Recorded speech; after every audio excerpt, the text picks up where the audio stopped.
Good morning mga kasipag, nandito na tayo sa aking tanim na kamatis at aking pong diniligan. Yan po, nakalimang timba ako tapos ng diligan. Ganito na po sila oh. Ganito pala ang kamatis. Yan mga kasipag, medyo gumaganda na, lumulusog na yung puno. Lumalaki na yung mga puno niya. Yan. Meron mga pangit at meron mga malulusog.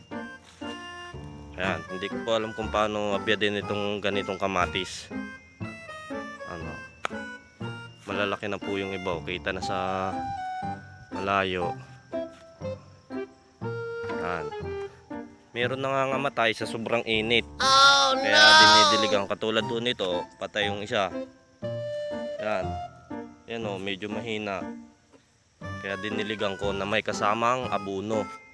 Yung 4600, pampa ano daw po yun pampa green ang dahon. Paano masabi? Katulad dito, malusog. Maganda siya. Yan, mayroong pangit at may malulusog. Masipag. Ilan tudling naman po ito, tinry ko lang. At sa pagpatak ko ng ulan nito, saka pa lang kami tatanim ng maramihan. Yan. Yan lang ho, ang aking tanim na kamatis. Maganda na siyang tingnan dito kasi kita na matatangkad na sila. Yan po, at nakita ko lang ang aking kamatis kung nag-i-improve o hindi. Pero nag-i-improve naman po sila kasi naganda yung puno. Nalaki.